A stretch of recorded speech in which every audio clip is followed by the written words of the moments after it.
Welcome back to the channel. I hope आप सभी बहुत ही अच्छे होंगे। और आज की हमारी वीडियो होने जा रही है आपके जो क्लास 10th के स्टूडेंट्स हैं उनके इंग्लिश रीडर वाले फर्स्ट चैप्टर से। इंग्लिश रीडर जो उनकी बुक है उसके फर्स्ट चैप्टर जनवरी नाइट की हम लोग आज क्वेश्चन आंसर देखने वाले हैं। ठीक है, तो क्वेश्चन आंसर 4-5 जो भी हैं उसमें वो हम इसमें कंप्लीट कर लेंगे, जो लॉन्ग टाइप क्वेश्चन आंसर्स हैं।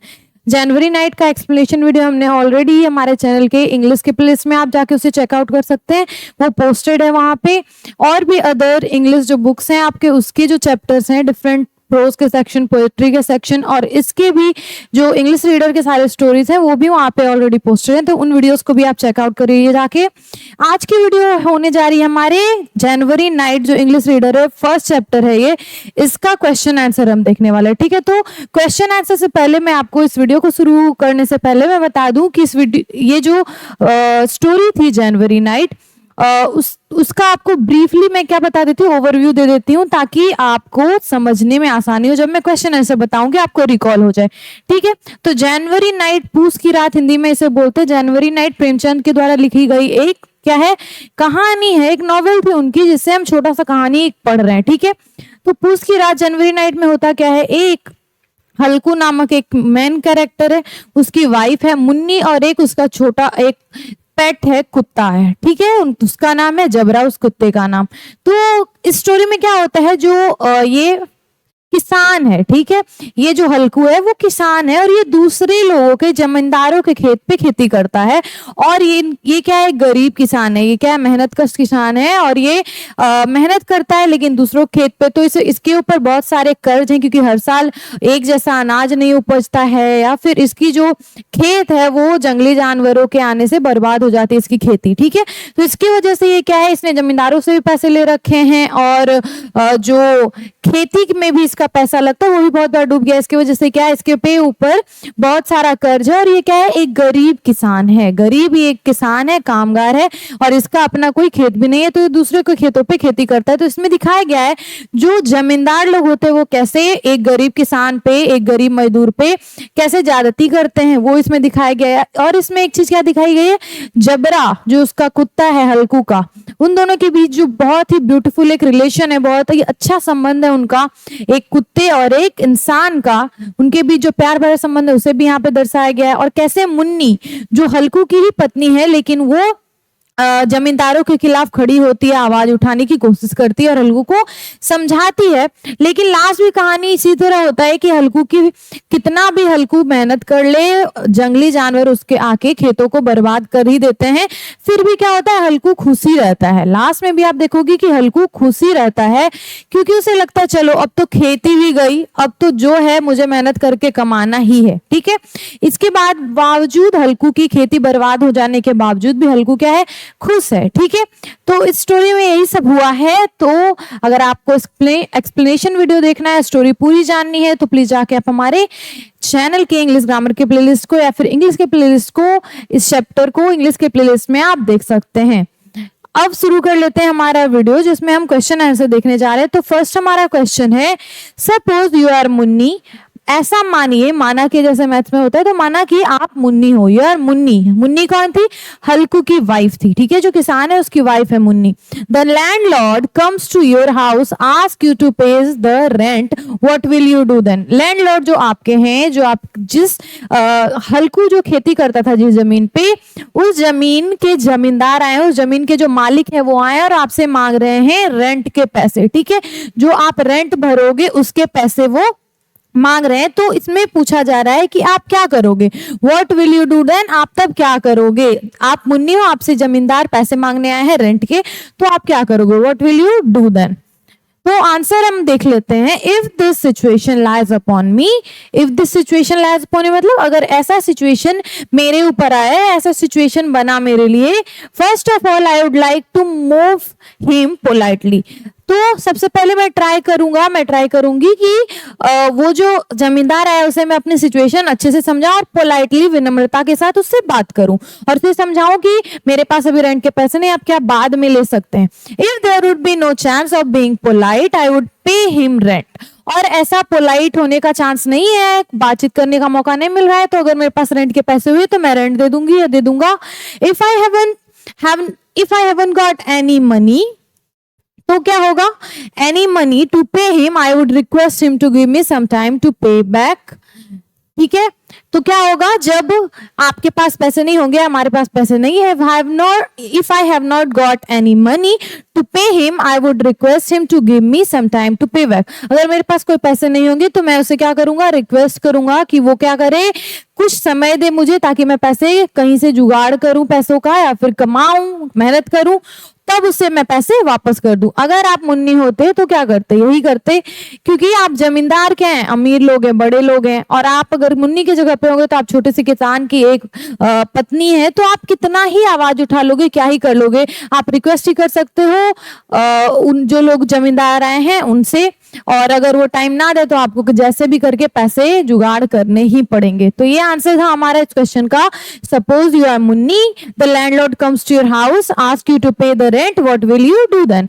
तो आंसर है, the situation lies upon me, first of all I would like to move him politely, if there would be no chance of being polite I would pay him rent, if I have not got any money to pay him I would request him to give me some time to pay back the money। यहाँ पे है the money और यहाँ पे got any, ठीक है, got any।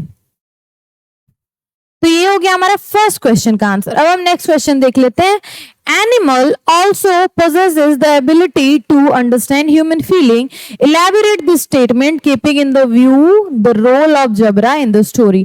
तो animal भी क्या है, also possess the ability to understand human emotions, human feeling. तो जानवर भी क्या होते हैं, जानवर के पास भी एबिलिटी है, ये उनकी क्या है, एक आप गुण बोल सकते हैं उनका, कि वो इंसानों की भावनाओं को, इंसानों के फीलिंग को समझ सकते हैं। ठीक है, जानवरों के पास भी ये कैपेसिटी, एबिलिटी होती है।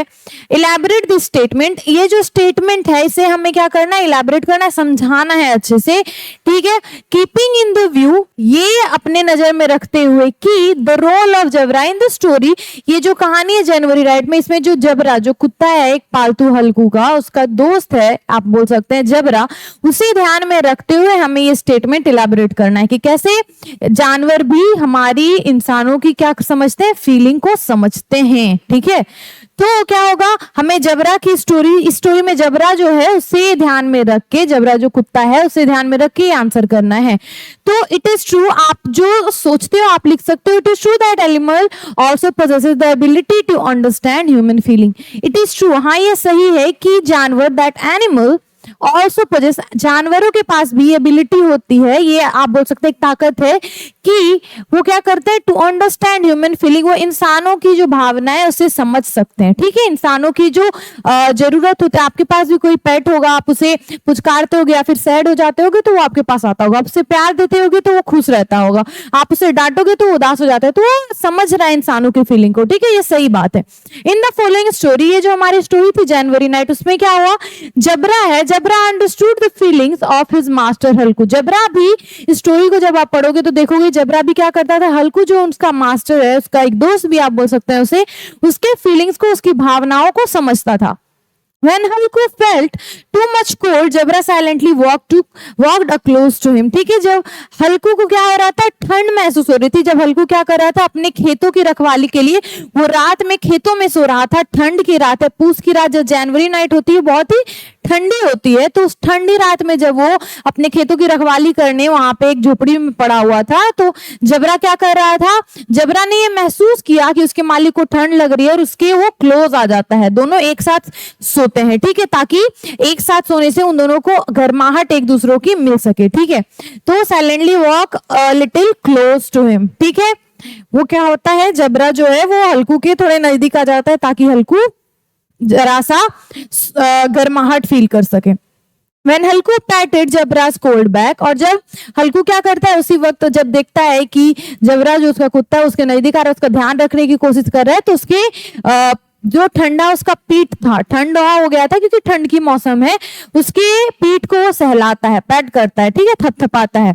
Jabra looked at him with eyes overflowing with love, और जबरा क्योंकि उसे थोड़ी गर्माहट महसूस हो रही है इमोशनली भी, क्योंकि उसका जो मालिक है, उसका दोस्त है, उसे थपथपा रहा है, सहला रहा है, तो जबरा क्या होता है, बहुत खुश हो जाता है, उसकी आंखों में एक बहुत ज्यादा खुशी नजर आती है। ठीक है, तो आप यहाँ भी समझ सकते हो, वो भी हल्कू की भावनाओं को समझ रहा है। हल्कू को कुत्ते पे, अपने जबरा पे प्यार आया, तो जबरा को भी हल्कू पे प्यार आ रहा है। Trying to drive away the pack of nilgai from the field for the sake of his master. और क्या हुआ था, जो नील गाय आ गई थी हल्कू के खेतों में रात में, वो उनके फसल को बर्बाद कर रही थी। तो जबरा क्या होता है, रात भर उन्हें भगाने की कोशिश करता है। हल्कू सोया रहता है, पर जबरा को जब महसूस होता है बहुत सारे जंगली जानवर उसके खेत में आ गए उसके मालिक के, तो वो रात भर उन नील गायों को भगाने की कोशिश करता है। For the sake of his master, ये किसके लिए कर रहा है, हल्कू के लिए ही ना कर रहा है। उसे थोड़ी खेतों में अनाज की जरूरत है, हल्कू को जरूरत है, तो हल्कू की मदद करने के लिए वो नील गायों को भगाने की कोशिश करता है। जबरा kisses his death while serving और his master। जबरा क्या होता है, जबरा नील गायों से लड़ते लड़ते पूरा अधमरा हो जाता है, ठीक है। तो जबरा kisses his death मतलब वो बहुत ही अपनी मौत के करीब आ जाता है उन नील गायों से लड़ते हुए, just for the sake of his master, अपने मास्टर के लिए, ठीक है।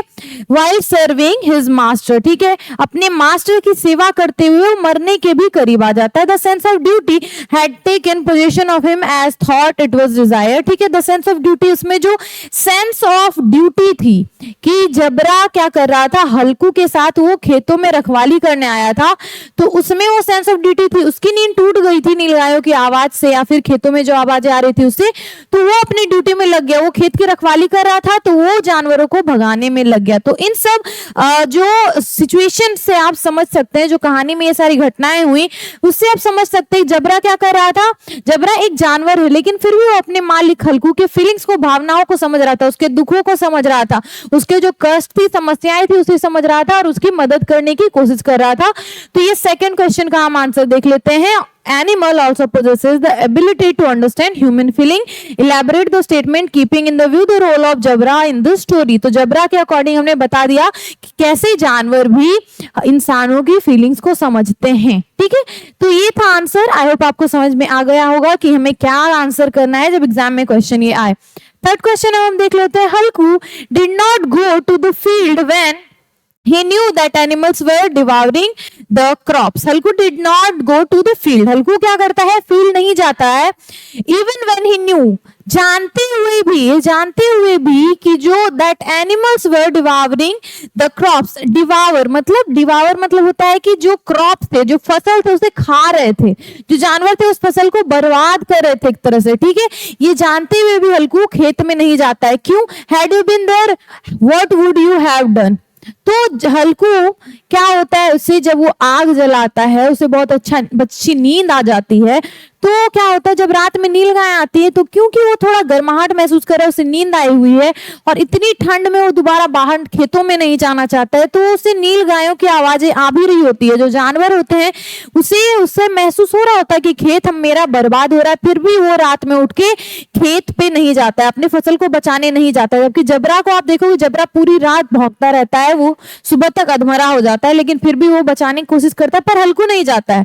तो आप यहाँ पे पूछा जा रहा है had you been there, अगर आप हल्कू की जगह पे होते तो आप क्या करते, what would you have done। यहाँ पे पूछा जा रहा है अगर आप हल्कू की जगह पे होते, आप उस जगह पे होते तो आप क्या करते। तो आंसर है हल्कू had suffered from extreme cold that forced him to light up the pile of leaves। हल्कू क्या कर रहा था, बहुत ही ज्यादा ठंड महसूस कर रहा था, ठीक है। और इसकी वजह से उसने क्या किया था, जो आम का बागान था उसमें जाके उसने पत्ते जला के थोड़ा आग जलाने की कोशिश की ताकि उसे गर्माहट महसूस हो और ठंड से वो बच सके।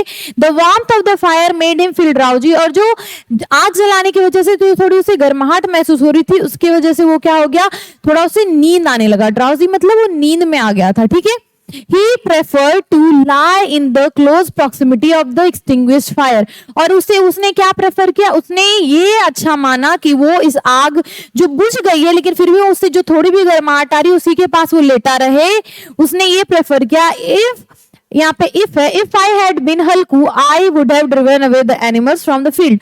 आप अपने अकॉर्डिंग आंसर कर सकते हैं, पर स्टूडेंट ये आंसर डिफरेंट होगा। कुछ स्टूडेंट बोलेंगे मैं भी हल्कू की तरह सोता रह जाता, इतनी ठंड में कौन ही जाता। कुछ लोग बोलेंगे नहीं मैं जाता, मुझे उस फसल की, उस पैसों की जरूरत है, मुझे कंबल खरीदना है, मुझे जमींदार को पैसे देने हैं, तो मैं चला जाता, मैं उन जानवरों को भगा के फिर आके सो जाता।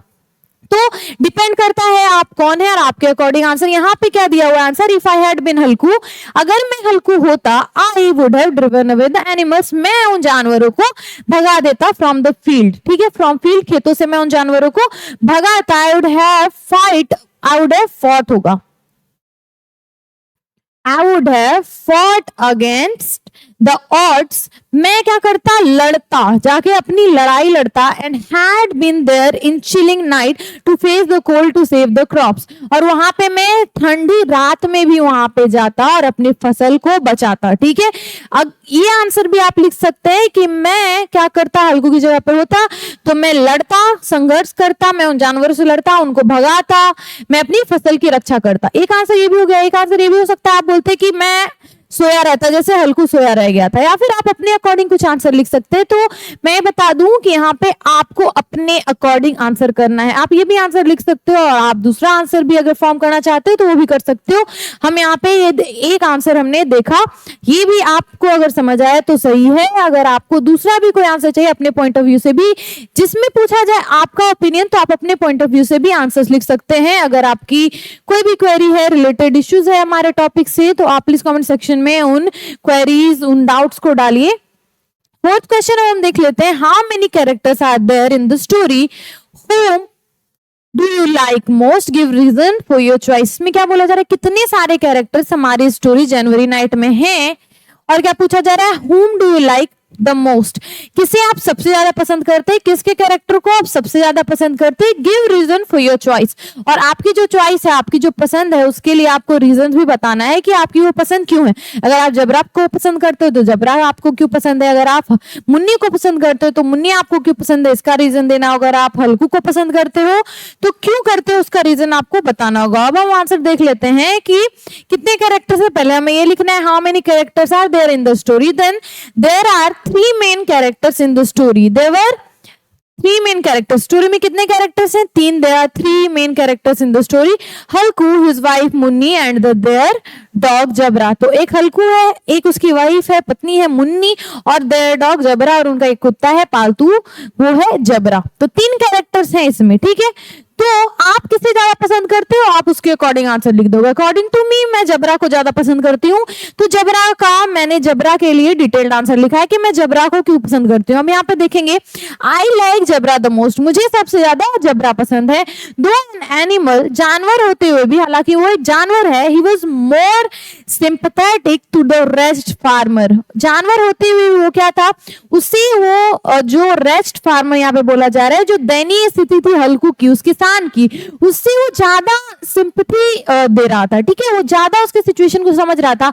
एक जानवर होते हुए भी अपने मालिक, अपने जो दयनीय एक किसान है, एक पुअर आप बोल सकते हो, गरीब किसान है, उसकी स्थिति को अच्छे से समझ पा रहा था। ठीक है, उसके लिए उसके दिल में क्या थी, सिंपैथी थी। ठीक है, दिल में आप अपनी जो जबरा है उसकी भावनाएं जो है अपने मालिक की, उसे वो समझता था। ठीक है, जानवर होते हुए ही इज अवेयर, वो क्या है, अवेयर है, उसे पता है क्या, that his master had nothing to offer him except his love. वो उसे पता है कि उसका जो मास्टर है वो इतना गरीब है, उसका जो मालिक है इतना गरीब है कि उसके पास जबरा को देने के लिए कुछ भी नहीं है सिवाय बजाय प्यार के। ठीक है, except for his love and affection, उसे बस प्यार, अपना दुलार ही दे सकता है जबरा को, वो जो हल्कू है। ठीक है, ये जानता है जबरा, लेकिन फिर भी आप देखोगे, but Jabra kept on barking the whole night only because, फिर भी जबरा क्या करता है, रात भर उस खेत में, उस ठंडे में भौंकता रहता है, नील गायों को भगाने की कोशिश करता रहता है। ओनली बिकॉज, क्यों ऐसा करता है, ऑफ हिज एग्जाम्पलरी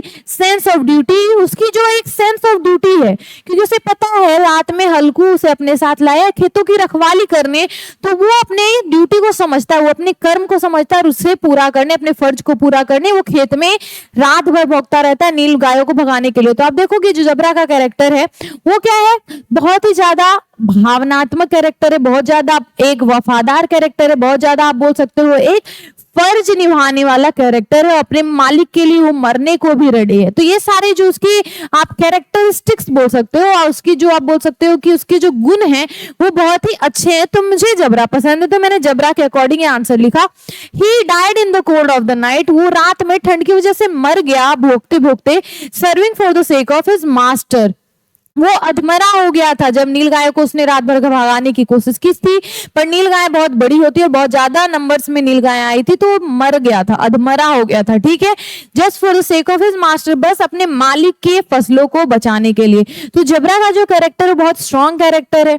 आप मुन्नी अगर आपको पसंद है, क्योंकि मुन्नी का भी जो कैरेक्टर बहुत स्ट्रॉन्ग है, वो आवाज उठाती है जमींदारों के खिलाफ, आप ये लिख सकते हो मुन्नी के बारे में भी। अगर हल्कू का भी कैरेक्टर आपको पसंद है तो आप हल्कू के बारे में, हल्कू क्या है, बहुत ही मेहनतकश इंसान है, बहुत ही ज्यादा मेहनत करता है, वो अपने परिवार की जो जिम्मेदारी उसे समझता है, तो आप उसके बारे में भी लिख सकते हो। इन तीनों कैरेक्टर्स में से आप तीनों कैरेक्टर पे आंसर लिख सकते हो अगर आपको जो पसंद है। यहाँ पे हमने जबरा के बारे में लिखा कि जबरा पसंद है, तो आप आंसर कैसे फॉर्म करोगे, तो मैंने एग्जांपल दे दिया, आप अपने अकॉर्डिंग भी आंसर लिख सकते हो। जहाँ पे आपका ओपिनियन पूछा जाए, आपको आपके अकॉर्डिंग आंसर करना है। ठीक है, तो इस पे जो मैंने आंसर बताया उसके अकॉर्डिंग आप अपना आंसर भी फॉर्म कर सकते हो। अगर आपको वैसे भी आंसर चाहिए तो वो भी आप कमेंट सेक्शन में आके आप पूछिए, मैं उसका भी आंसर आपको कमेंट सेक्शन में बता दूंगी। Fifth, give the main idea of the story. Fifth हमारा क्वेश्चन है जिसमें बोला जा रहा है मेन आइडिया जो स्टोरी का है, जो सोच है, मुख्य सोच, मुख्य विचार जो इस स्टोरी के हैं, कहानी के हैं, वो हमें बताना है। ठीक है, तो give the main idea of the story, हम आंसर देख लेते हैं। The main idea of the story is the hard and crushed life of the tenant और फार्मर्स ऑफ इंडियन विलेजेस। तो इसमें इस जो स्टोरी के मुख्य जो बोल सकते हैं, मुख्य जो फोकस में है वो कौन है, तो द मेन आइडिया, जो मेन विचार है, किसके लिए रखा गया है, is the hard and crust life of tenant. जो टेनेंट होते हैं, टेनेंट बोला जाता है आपके घर पे जो भाड़े पे लोग रहते हैं, ठीक है, जो रेंट पे लोग रहते हैं उसे टेनेंट बोला जाता है। तो या फिर आपने किसी के खेतों पे खेती करने, जैसे हल्कू किसी और के खेतों पे, जमींदारों के खेतों पे खेती कर रहा था, तो वो टेनेंट था। ठीक है, तो ऐसे जो लोग होते हैं उनके, और या फिर farmers of Indian village, Indian ग्रामीण इंडियंस जो हैं, ग्रामीण भारतीय जो हैं, और वहां के जो किसान हैं, ठीक है, ग्रामीण भारतीय किसान और उनके जो रिलेटेड इश्यूज थे, स्ट्रगल्स थे, वो है इस स्टोरी के मेन फोकस में, मेन आप बोल सकते हैं विचार है। ठीक है, the story touches different aspect of the life, और ये कहानी क्या है, उन किसानों के डिफरेंट एस्पेक्ट्स को टच करते हैं, डिफरेंट जो उनका अलग अलग जो लाइफ का पार्ट है उसे हमें दिखाती है कि कैसे वो अपनी वाइफ के साथ स्ट्रगल कर रहा है, कैसे वो पैसे बचा रहा है ताकि वो अपनी वाइफ को और अपने लिए कंबल खरीद सके, कैसे वो किसानों से भी लड़ रहा है, कैसे वो जमींदारों से भी लड़ रहा है, और कैसे जो अपने खेत है उस पे मेहनत कर रहा है। ठीक है, ये सारी आप डिफरेंसेस जो है, या फिर जो जमींदार है और हल्कू की लाइफ है, उसमें भी डिफरेंस आपको इस स्टोरी में देखने को मिलेगा। तो जो भारतीय ग्रामीण किसान है जिनके अपनी खेत नहीं होते हैं, ठीक है, उनके भी जो जमींदारों के खेतों पे खेती करते हैं, ऐसे बहुत सारे किसान हैं। ठीक है, और ऐसे मेहनतकश बहुत सारे मजदूर हैं, वो इस कहानी के केंद्र बिंदु में है, मेन फोकस में है। ठीक है, तो the story touches different aspect of life. ये क्या है, उन किसानों के बहुत सारे जीवन जो है, जीवन के कोने हैं, उसे टच करती है ये story. This story deals with the attitude and approach of life, और ये स्टोरी डील करती है कि कैसे जिंदगी में जो डिफरेंट आपको फेज आप बोल सकते हो कि अलग अलग जो स्ट्रगल होता है, ठीक है, जिंदगी आप जियोगे तो आपके लाइफ में कोई ना कोई प्रॉब्लम, समस्याएं आती रहती है, और कैसे आप उससे जूझते हो या फिर हार जाते हो, ये सारी चीजें भी आपको स्टोरी में देखने को मिलेगी। कैसे हल्कू लास्ट में जब होता है कि हल्कू की पूरी फसल खराब हो जाती है, फिर भी वो हल्का महसूस करता है, फिर भी वो खुशी महसूस करता है, उसे नहीं लगता है कि वो अब क्या होगा उसके साथ। उससे पहले भी क्या करना था, मेहनत करना था, उसके लिए कुछ नहीं बच रहा था उसके पास, मेहनत करने के बाद भी ना पैसे थे, वो गरीब ही था। अब भी वो मेहनत ही करेगा और जाके कुछ और काम करेगा, और क्या करेगा, और अपने परिवार की रक्षा करेगा, परिवार की सेवा करेगा, और जमींदारों को भी पैसे लौटाएगा जैसे वो अभी तक कर रहा था, क्योंकि उसका वो खेत था नहीं, उसके वो फसल थे नहीं, वो किसी और के लिए खेती कर रहा है। तो ये सब सोच के आप समझोगे कि कैसे जीवन में जो बहुत सारी समस्याएं आती हैं उससे आप पॉजिटिवली लड़ सकते हो। तो ये भी इस स्टोरी में दिखाया गया है। ठीक है, Halku the main character lies in a very poor state, और हल्कू जो मेन कैरेक्टर स्टोरी का मुख्य किरदार है, मुख्य चरित्र है, वो क्या है, वो एक बहुत ही पुअर है स्थिति में रहता है। ठीक है, उसका स्टेट जो उसका आप बोल सकते हो बहुत ही पुअर, गरीब किरदार है, बहुत ही गरीब घर समाज से आता है वो।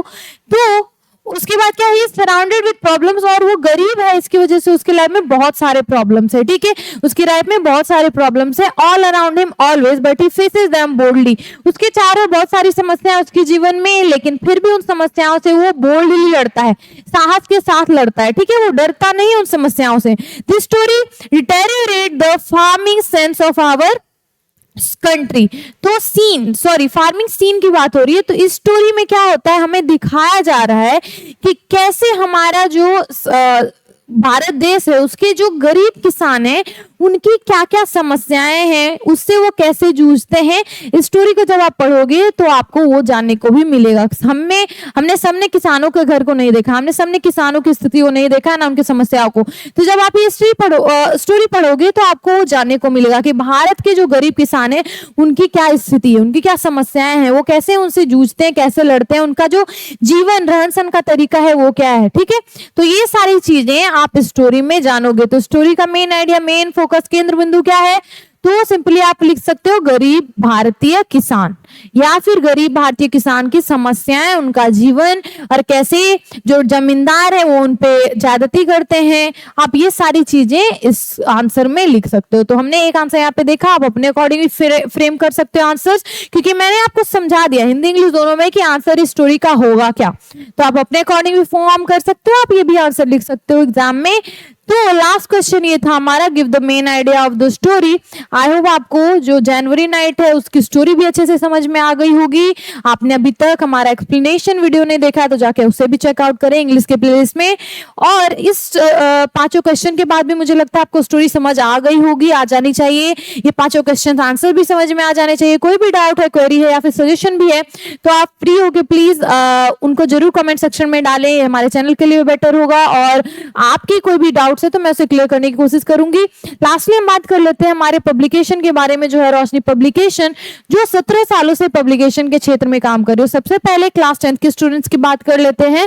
तो उनके लिए लेके आई है ये सारी किताबें, लगभग हमारे पास अवेलेबल है, जो अच्छे शिक्षकों और अनुभवी मार्गदर्शकों की मदद से तैयार की गई है आपके लिए। तो बहुत ही अच्छी किताब है क्लास 10 के स्टूडेंट्स के लिए। आप यहाँ देख सकते हैं संस्कृत, हिंदी और इंग्लिश की किताब यहाँ पे हमारे पास अवेलेबल है।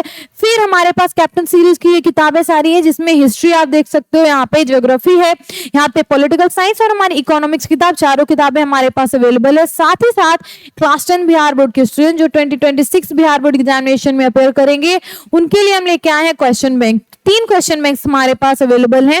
ये आप एक क्वेश्चन बैंक की बुक देखोगे जिसमें एक चैप्टर और टॉपिक वाइज आपको जो एग्जाम्स में क्वेश्चन आए हुए हैं वो आपको दिए गए। दूसरा है हिंदी और इंग्लिश मीडियम में हमारे पास एक क्वेश्चन बैंक अवेलेबल है, जिसमें आपको टॉपिक वाइज क्वेश्चन आंसर देकर ईयर वाइज दिया गया है। ईयर वाइज जैसे क्वेश्चंस आए थे, जैसे बायोलॉजी का अगर आप उठा लो तो बायोलॉजी या फिर साइंस आप बोल सकते हो, साइंस के पर ईयर जितने क्वेश्चंस आए हैं वो आपको एक जगह मिलेंगे। फिर सोशल साइंस, फिर ऐसे चैप्टर वाइज ना होके यहाँ पे ईयर वाइज दिया गया, और यहाँ पे आपको चैप्टर और टॉपिक वाइज, सब्जेक्ट वाइज और क्वेश्चन जो एग्जाम में आए हैं वो दिए गए हैं, वहां पे ईयर मेंशन है। दो तरह की किताबें, ये जो है हमारा ईयर वाइज क्वेश्चन बैंक, उसमें हिंदी और इंग्लिश दोनों मीडियम की किताबें हैं। तो आप जो प्रेफर कर रहे हो एग्जाम के लिए, आपने जो मीडियम चुना है उसके अकॉर्डिंग आप किताब यहाँ से परचेज कर सकते हो। फिर हमारी ऑब्जेक्टिव क्वेश्चन आंसर की बुक, क्योंकि एक बड़ा पोर्शन क्या है ऑब्जेक्टिव क्वेश्चन आंसर का एग्जाम में, तो आप ये अगर किताब परचेज करते हो या फिर चेकआउट करते हो तो ये किताब क्या है आपके एग्जाम के प्रिपरेशन के लिहाज से बहुत ही अच्छी होगी, क्योंकि हर सब्जेक्ट के हर टॉपिक के जितने भी पॉसिबल ऑब्जेक्टिव क्वेश्चन आंसर हो सकते हैं यहाँ पे आपको एक साथ दिए गए हैं। तो अगर आप एग्जाम में बेहतर मार्क्स लाना चाहते हो तो ये किताबें जो चारों हैं बहुत ही हेल्पफुल होंगी आपके लिए। तो इन किताबों को जाके आप चेकआउट कर सकते हो। तो क्लास 9th के स्टूडेंट्स की अब बात कर लेते हैं, उनके लिए भी हमारे पास किताबें हैं अवेलेबल, हिंदी, इंग्लिश और संस्कृत की किताबें, ये भी आप किताबें जाके चेकआउट करें। फिर हमारे पास 11th और 12th क्लास के भी अगर जो स्टूडेंट जुड़े हुए हैं हमारे चैनल के साथ, तो उनके लिए भी हमारे पास हिंदी और इंग्लिश की किताब अवेलेबल है, या जैसा कि आप यहाँ पे दे सकते हो। तो अगर आपको ये सारी किताबें परचेस करनी है या फिर आपको देखना है इन किताबों के बारे में जानना है, तो किसी भी ऑनलाइन प्लेटफॉर्म से भी जाके आप परचेस कर सकते हो, या फिर आप विजिट कर सकते हो हमारा ऑफिशियल वेबसाइट, जिसका लिंक आपको हमारे यूट्यूब चैनल के डिस्क्रिप्शन में मिल जाएगा। तो ये सारी किताबें हमारे वेबसाइट पर अवेलेबल है, डायरेक्टली आपके घर तक किताबें पहुंच जाएंगी, आपको बस ऑर्डर प्लेस करना है। फिर अगर आपको कोई भी ये माध्यम नहीं अच्छा लग रहा है तो आप अपने नजदीकी बुक स्टोर जाओ, वहां पे अगर आप रेनबो पब्लिकेशन की कैप्टन सीरीज की किताबें मांगोगे तो रोशनी पब्लिकेशन की कैप्टन सीरीज की किताबें ये सारी वहां पे अवेलेबल हैं, तो जाके आप अपने नजदीकी बुक स्टोर से भी परचेस कर सकते हो ये सारी किताबें। लास्टली अब बात कर लेते हैं कि आपको ये वीडियो कैसी लगी, प्लीज हमारे कमेंट सेक्शन में लिख के बताएं, और अगर आपको अच्छी लगी हो तो प्लीज लाइक करें, कमेंट करें, शेयर करें अपने फ्रेंड के साथ। ये क्लास 10th के स्टूडेंट्स के लिए वीडियो है, तो क्लास 10th के अगर आपके जो फ्रेंड्स हैं अगर उनके लिए हेल्पफुल लगती है आपको तो प्लीज उनके साथ शेयर कीजिए, कमेंट सेक्शन में कमेंट कीजिए जो भी आपको सजेशन हो, डाउट्स हो, और लाइक कीजिए इस वीडियो को। साथ ही साथ हमारे चैनल को भी आप सब्सक्राइब कीजिए, हमें बहुत ही सपोर्ट मिल रहा है और हम आपके लिए अच्छा कंटेंट फ्यूचर में लाने की कोशिश कर रहे हैं। सारे सब्जेक्ट्स के आपके क्लास 10th के अभी मोस्ट इंपॉर्टेंटली सारे सब्जेक्ट के यहाँ पे वीडियोस पोस्ट कर रहे हैं, हम कंटेंट पोस्ट कर रहे हैं, तो आई होप आपके लिए बहुत ही हेल्पफुल होगी। तो अपने फ्रेंड्स के साथ इस चैनल को शेयर करें और सबसे आसपास के लोगों से भी सब्सक्राइब करवाएं। तो thank you so much for watching, thank you so much for joining us, thank you.